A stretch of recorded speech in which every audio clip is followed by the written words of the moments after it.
Good morning. Morning. How are you? I'm well. Thank you for agreeing to talk with me. Thank you. Excited. So, we met a few days ago at the Kitzbühel Yoga Festival, where I took your class, which was really lovely. Thank you. So, and I really liked your energy, and I thought you would be a perfect candidate for this series of conversations that I'm curating. And so, really, it's so simple. The question that I like to ask teachers is about your own home practice, you know, Okay. but we'll get there slowly. So, tell me, where are you right now? Slowly. Are you at home? I am at home, yes, Which is, which is in Cologne. mm-hmm, I'm from Canada, from mm-hmm, Toronto, mm-hmm, and I've been living in Germany now for about 6 years, mm-hmm, mostly in Cologne. mm-hmm. So I'm fairly established here, but still have connections in Canada. But you still say a boat. And I still have a Canadian accent, yes. Heard until I lived in Germany, and now I have a little bit of a sense of like there are different ways of speaking English, and I hear them more clearly. I get teased when I speak with Americans now. I don't notice it, but they say that my English has shifted as well. Like, Yes. Sometimes your verbs end up at the end of your sentence, and you're like, how did that happen? so tell me, where do you come from yoga wise? Like, what's your lineage? Who have you studied? Who would you say is your primary teacher? um, it's been kind of a mix. And I think at the moment, I'm not sure I have a primary teacher. I'm still exploring and tasting different things. Um, I started in Canada with Ashtanga Vinyasa flow elements and um, checked out a few different studios as part of my first interest. Mm-hmm. And then because I was on this European adventure, so I first lived in Spain for a year, and there wasn't really much yoga where I was living, but I did find an Iyengar teacher who did this wonderful Spanishly flavored Iyengar. We always started the class late. We always ended the class late. It was all very relaxed, which I think might be different than Iyengar in other situations, but it was wonderful. And then I ended up in Germany at a Vinyasa flow studio where I did my first teacher training, and the leaders of that training were um, prana yoga, Mm-hmm. prana flow based, and also a little bit of Ashtanga and So Vinyasa. sort of Shiva Ray. Yeah, so that was where I started, and when I began, I think I played a lot of sports as a child and teenager, and I was kind of in like a stiff sports mindset, and the prana stuff was really dancey, and that was Mm-hmm. interesting for me to explore, and to see where it made me uncomfortable and where I could be more free in my movements. Mm-hmm. So that was a nice starting point for me. Now I'm kind of coming back to more of the structured stuff, just because I'm more interested in kind of body mechanics and learning how to make kind of the dry anatomy stuff still feel creative and inspiring. Yeah. So mostly what I'm doing now as my practice is Ashtanga. Mm-hmm. To go to Vinyasa flow classes and um, love when I'm at conferences or traveling, to just take whatever's available and keep seeing what's out there. And I'm certainly now also getting a bit more interested in non-asana based yoga and looking for teachers or a teacher there as well. Mm-hmm. Yeah. So, what do you practice at home, or do you mostly practice in the studio context? Yeah. So as I said, it's taken me a long time to get there. Um, I I find it difficult to create a habit and do that Mm-hmm. for very long periods of time, especially because the shape of my life is still quite fluid, and I'm moving around a fair bit and increasingly traveling more, which I find makes it difficult to kind of stick to a routine. Mm-hmm. So it's a mix. I'm definitely trying to create a stable meditation practice, which always happens first thing in the morning. Mm-hmm. Mm-hmm. And so that would be my home practice that's kind of fixed. Mm-hmm. And then maybe sometimes I do a little bit of Ashtanga at home or just a little bit of movement. But I do find it easier to go somewhere where there's no computer, cell phone, breakfast, calling my name. You know, we're part of this funny yoga generation that's really spoiled in some ways. I mean, it's a gift and a curse, because in this series I spoke with John Schumacher, who's a longtime Iyengar practitioner, and he said something so beautiful where he said, you know, in the 70s, late 60s, oh, well, I got light on yoga, and then I just practiced with that for 5 years at home, an hour a day. And I thought, okay, after 5 years, I think I'm ready to go meet BK as Iyengar. And we went to Pune and studied with Iyengar. And I just thought that time scale, I was so struck by the beauty of that time scale, which just, it doesn't exist anymore for us. Right. You know? But on the other side, we have all of this smorgasbord of teaching available and classes available. But I think the home practice, I have similar feelings. Home practice becomes the kind of rarity. Yeah. For someone. So was yoga kind of always your plan for your career path, or how? What did you think when you were 20? Did you study something else? How did becoming a yoga teacher happen? So I am by training, I guess, a graphic designer, and I studied communications as well. So I was interested. I mean, I think as a child, I might not have called myself, but people around me might have said that I was an artist, and seen that would have been the shape of my life. So I studied graphic design and communications as a way to kind of like, can I turn art into a job that has practical value? And it didn't inspire me. So then I was finished with school, and I think like many people, I felt at that age that I was broken somehow, and found yoga in this place of feeling like I needed to heal or make myself whole. And so that was, I think, the first class that I went to. I thought right away, like, wow, this is something that's going to help me understand what I'm feeling, and help me with this dealing with this feeling of like being unsure and lost about where I'm trying to go. Mm-hmm. So yeah, then I kind of started doing classes, and I think right away in my head I thought someday I want to do a teacher training, but I didn't see myself as a teacher, and I'm a shy person, and I wasn't sure that was a place Possible. where I was ready to end up. But then I was doing this traveling thing, and just wanting to learn languages and see what Europe would offer. And the teacher training just was kind of there. I met a German guy and wanted to go with him to Germany, and I was like, what am I going to do in Germany?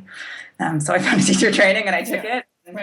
And started teaching right away, which was surprising to me. But I think a lot of yoga teachers are introverts, actually. It's a theory. It's a theory of mine. So, which no one would expect. No. So you're kind of a yoga nomad at the moment. You're traveling. How much are you traveling? I would say, I mean, I'm rooted in Cologne right now for sure. I do have a base of like drop-in classes that I teach, and that's where my home is.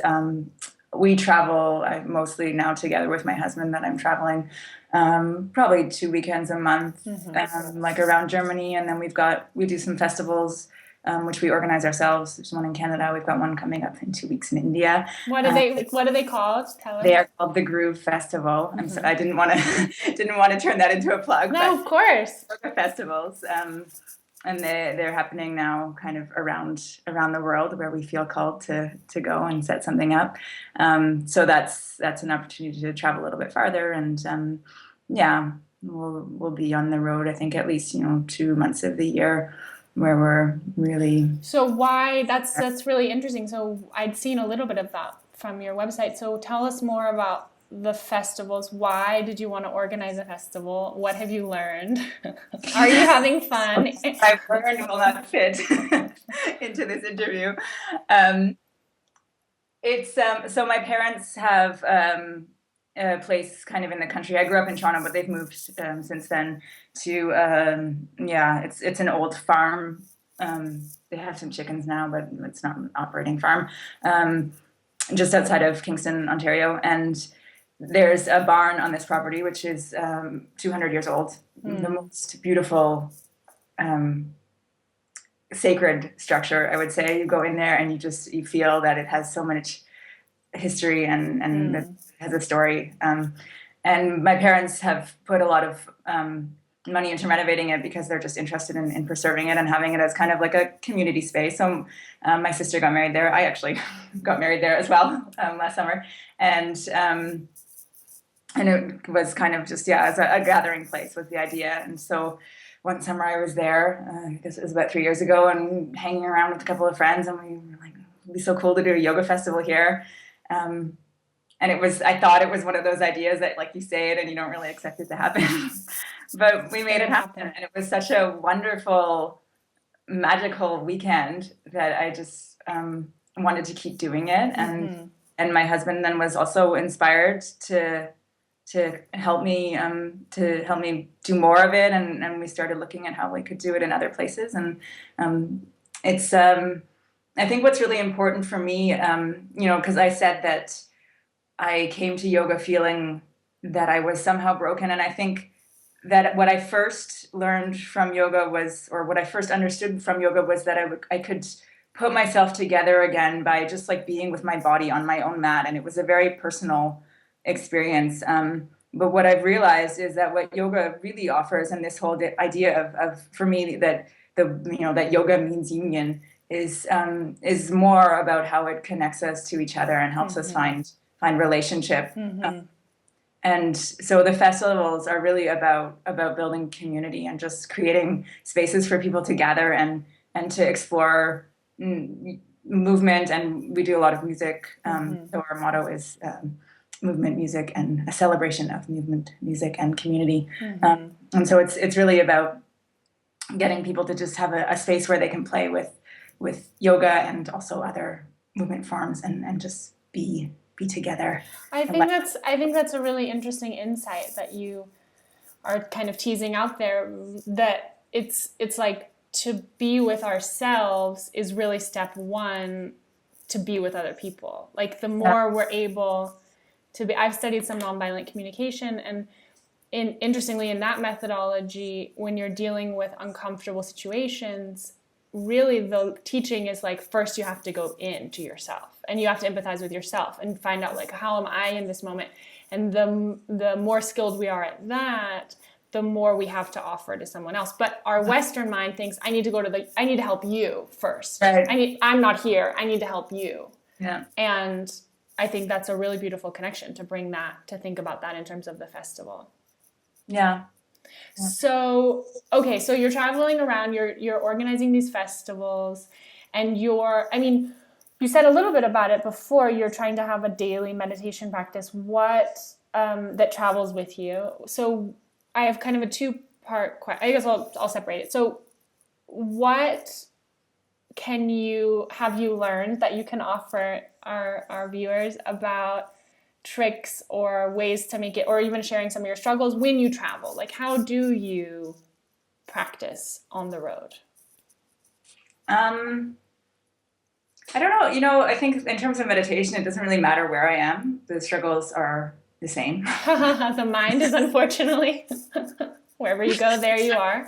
You can make the place where you're sitting as pretty and as comfortable as you want, but you still have to deal with just sitting. So I think you're doing sort of a Zen practice, Zen based, like just sitting. My meditation practice is just a sitting practice, yeah. And I think the key for me is start small, Yeah. like 5 minutes, 10 minutes, Yeah.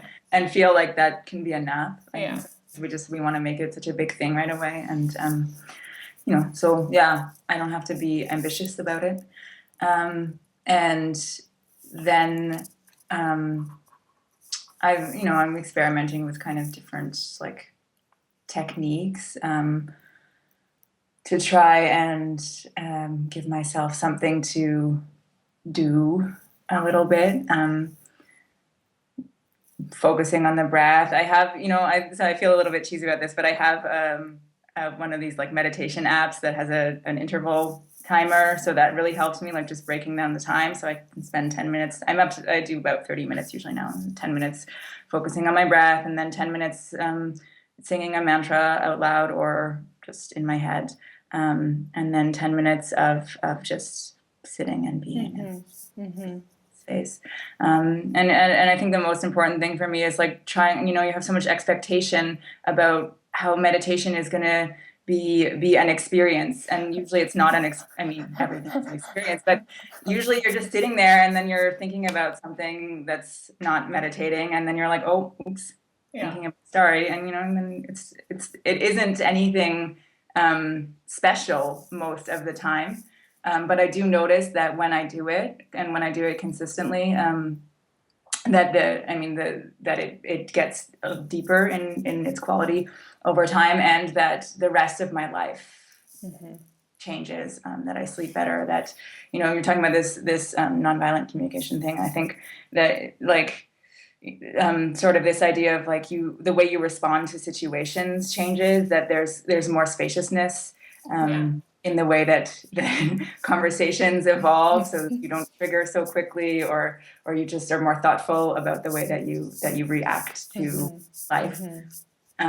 So that's where I'm at right now with my at home and traveling practice. I think that's the kind of key element. And then if I'm going to do movement, it just really depends on what my body is, what my day looks like. If I know I have to teach a workshop that's deep back bends, then I'm going to warm up back bends.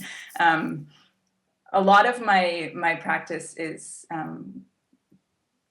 kind of a little bit more playful. Like I might do a bit of a morning practice, but also what I'm often doing is like sometime in the day, I don't know, I go to a park and just do some handstands and fall over a bunch, and that's enjoyable for me and interesting. Or at home, just between things, take a moment to do some child's pose and cat and cow. I was speaking with Catherine Buddig, who's a American yoga teacher, and she said something so like obvious but actually really insightful to me, that we years ago used to go to the same Ashtanga class at Yoga Works in Los Angeles with Mati Azrati, and just like a primary series Mysore style class. And Catherine said, I finally realized that type of practice is just really aggressive on my body if I try to do it every single day. And it's like, oh, but there is an expectation many of us have in the back of our minds. Oh, I should be doing, 90 minutes of Ashtanga every single, if that's like something you've studied, then sometimes when I was intensely doing Ashtanga for about 4 years, I would go to that class and I would go to this room, and I would go like 3 or 4 days a week because I was an undergraduate and I was hungover, and like but like there were people that would be there every single day, and I would think like I'm such a lazy, like heinous person because I'm not going here every day. But then when Catherine said that, I was like, oh yeah, maybe my body just doesn't actually want that every single day. Right. Yeah, for sure. So I think that it's also about kind of being capable of witnessing that and honoring that. As opposed to getting in the mind about being lazy. I think that's really my my approach to teaching is really about finding this like learning where your edges are. I teach often physically challenging poses. I'm really interested in kind of like looking at the extreme shapes that the body can make. And so my classes are not easy. but I think that's where the beauty lies, like to look at how far can I go, and how far can I take these shapes, or how often can I practice, but also Mm-hmm. like to be open to listening while you're doing that, and to also hear when it's enough, and Yeah. know when to step back and take the day off, or not go all the way Yeah. into pose. Like that's That's one of the mantras I'm working with. I think probably for the rest of my life, like, is this enough? yeah. Is this enough? It's a big one for a lot of us. So, okay, well, the another area I just wanted to ask you a little bit about, because I think that's a good transition. The class I took with you was a deep back bend class, and they were what many people would call sort of advanced asanas. So, like the kind of back bends where you're like, wait, what is this even called? What bug? My mom calls them the bug poses. So, yeah, I mean, what do you offer, or what do you say to your students who can't get there? Like there's my husband, for example, he does practice asana sometimes with me, but he has like such a stiff back. And it's like Urdhva Dhanurasana for him is Everest. And that he's not going any deeper. Like there's nothing, that's it. If he can do that, he's almost 40, and I've said to him, which I have said to other students before, like, it's about maintenance at this point. Like I think it's really important that you do back bends. I've said to Nico, you need to do back bends every single day, because if you don't, like, you're going to lose this range of motion and you're never going to get it back. Like if you just go running and skiing for the next 10 years and at 50 say, wait, I want to get back into yoga, like, you're not going to get back into Urdhva Dhanurasana, like, Yeah, for sure. So yeah, but so what do you offer to people who say, like, or someone who's 50 and they're starting yoga and they're never gonna get there? Do you say that, like, you're never gonna get there? No, I think there's two things. So the first thing that's important for me is that I need to always allow I need to tell myself that I cannot be the teacher for every person. Okay. So I think, like, there will be people who don't come to my class because my class is too hard. And that needs to be okay, because there are other teachers who are there for those students, and they should find those other teachers. So I think that's one thing. That's not to say that there are people who come, like, there are tons of people in my classes who are older, and not highly mobile, not very strong, and I can teach those people if they want to work with what I'm offering. I have, I think, a wonderful situation that I'm rarely in classes right now with like 200 people, so I have a chance to work on a more individual level with most of my teaching situations, where I can offer options in general for the whole class. So I never say that everybody has to try things, and I think in the class that you were in, there were a couple of people who stepped out of some places, and I try and communicate with those people to make sure that they're not just unsure about how, that they just don't want to, and that's fine. I want them to know that that's fine. And then, for the people who want to try, just like looking at, like, how can we get there together? And often people can go, with help, they can go into spaces that they didn't think they were able, or they can at least try. And all of us are trying anyway. We're not, even in my poses, I'm just going to where I can go. And so I want everyone to feel like what we're doing here is seeing that we all can go to where we can go, and like, let's find out where the joy is in that space. Yeah, I think that's really true, because it's like there's no getting a pose. It's always, like, all of us, it's a process. Sure. And everyone, you find your edge, and then it's like, doesn't matter really if your edge is here or here, but you're still working, you're still pressing up against that edge. Yeah, and I mean, it's not even like that's a concrete space then, like my edge is here, and then tomorrow that's going to go farther, like sometimes my edge is in a place where then the next day I'm like, I'm not getting back. So you said something really interesting about ambition. Like, how do you see ambition, or yeah, so kind of, I guess it's a two-part question. Like, how do you play with or experience ambition with your asana practice? And then how do you, with your career as a yoga teacher who wants to earn enough money to pay her rent? Yeah, it's tricky. And I think that's one of the places that's one of the reasons that I need to meditate, because those are things that I need to create space for to ponder and chew on. Because in the world that we live in, the idea of ambition is surely, I think, for a lot of people, a kind of a tripping point. I think that I feel right now, with the genetics that I have and the age that I am, I'm able to work in a physically vigorous way. And I just try and be respectful with myself about not pushing that too far. And I'm really trying to hold it in my head, like, this is not forever. You're just doing this right now. Yeah. And as long as I know why I'm doing it, like, I'm always trying to ask myself, like, why do I need to do this back bend? And if the why is makes sense, like if I can see that I'm learning something from it, or the experience is fun, that yoga is fun,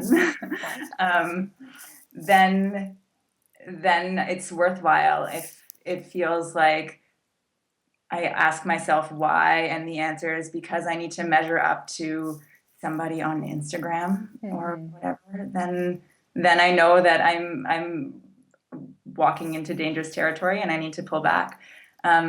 So just really always questioning myself, I think, is important.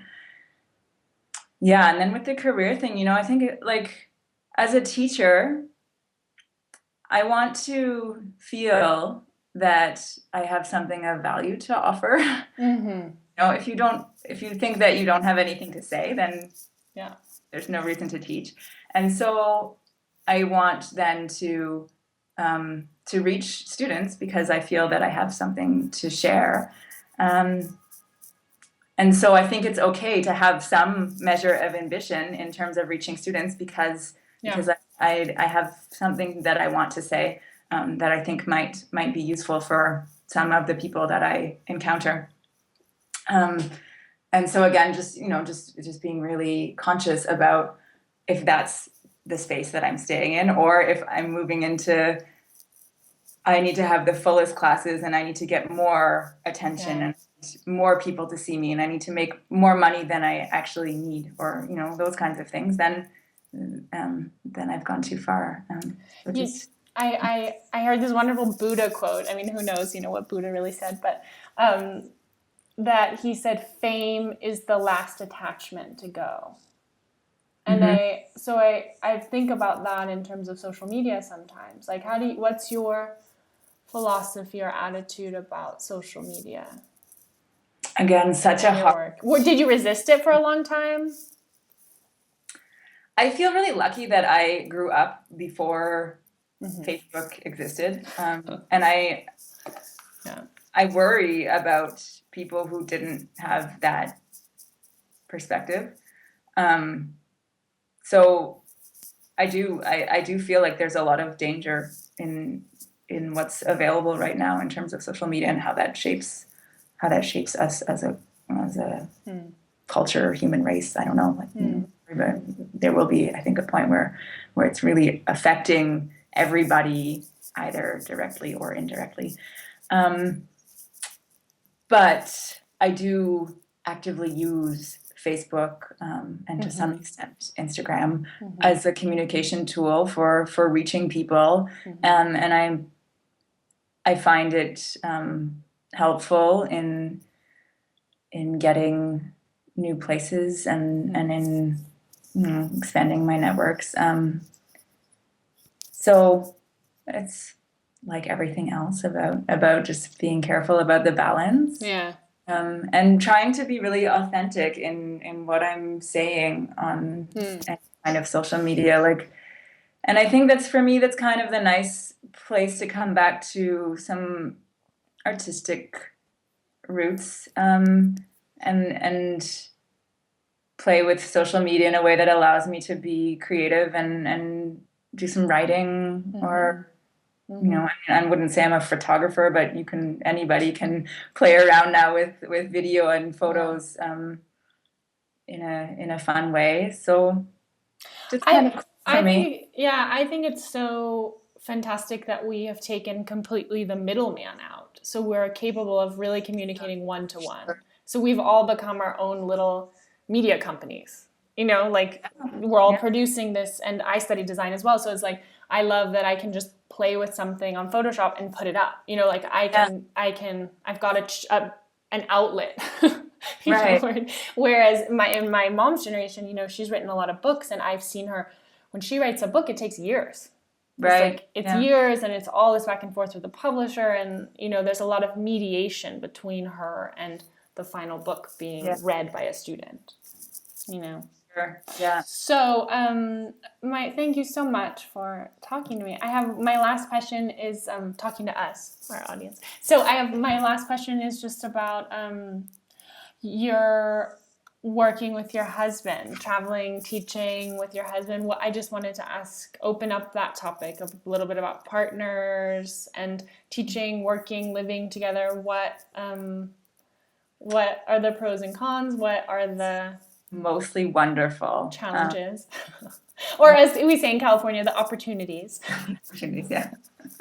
No, I think there are so many positive things in terms of lifestyle. It's amazing to share so many ideas about how we want to live. You know, I wouldn't be able to do a meditation practice if I didn't have a partner who also wants to get up in the morning and meditate. Right. So all of those congruencies are just, they help us both move in the direction that we want to be moving in, which is for both of us really a positive experience. And then in the places where we have a little bit of like different ideas, we can talk about those ideas and expand both of our perspectives and learn from each other. I love going to his class.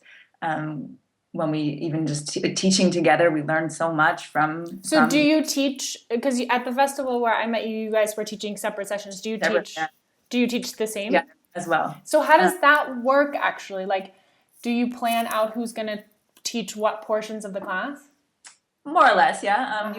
Usually we have an idea about, you know, what the structure will be and then who will do what part. And because we both have our own personal or individual personalities, and our individual interests, it's usually pretty clear. Like, okay, I want to say this about, you know, if it's a workshop theme, then I want to talk about a specific aspect as the introduction, and then he wants to talk about something else, and we look at how we'll just thread those together. And then you know, the warm up, we just split it up. Right. We have an idea about what we want to do with our warm up, and right. Split it up. And then, you know, when we get into the more complicated poses, there's probably one person leading, and it's an open space that if I want to contribute something while he's teaching, then I can do that. And if he wants to add something in while I'm teaching, then I can do, then he can do that. And we do a lot of partner work, and, you know, because with handstands or inversions or whatever, and a lot of the challenging stuff that we're teaching, it's helpful to first learn with a partner in some way. And so that's really great because you're traveling with somebody who can demonstrate with you, and they know exactly what you want to show in the demonstration. So yeah, it's pretty practical. You know, one person can teach, the other can assist. You get to people in a much more efficient way, because when you're not teaching, you're just like 100% watching the bodies that are there. So that's a nice opportunity to have. And I think in terms of like the traveling schedule too, you know, I know some teachers who travel the whole year round and they don't have a home and they're on their own. And I do get to see a little bit of how isolating and stressful that can be. So I'm really grateful that when we travel, you know, And like the Kitzbühel festival, that was like going on holiday. I know. A couple of classes, and then you hang out at the spa, and you have a nice hotel, Yeah, it's and really if nice. you're doing that alone, it's still nice, but it's much nicer if you're doing that with your partner. Yeah. So I think that that's the Indians. I always sort of cheekily say the Indians, like, they figured out a lot of stuff a long time ago, and you know, ashrams, the idea of doing spiritual work in a group Yeah. just makes sense, and so you have your own ashram of two that you guys can travel and support each other. That's a really beautiful Yeah. image. Well, thank you so much, Liz. Thank you. Tell me where I can find out more about you online. Where can I sign up for your festivals? Give us all your details. The festivals, you can find all of them at thegroovefestival.com. And I would love to see you there. And you can find about me and Roland together. We now share our website, lizandroland.com. Okay, wonderful. And I'm, of course, at LizzieLasater.com. All of my details are there. So have a lovely rest of your day. Too. Guten Appetit for your lunch. Yeah, danke. And we'll see each other soon, I hope. I hope so too. Okay, Yeah. ciao. Cheers.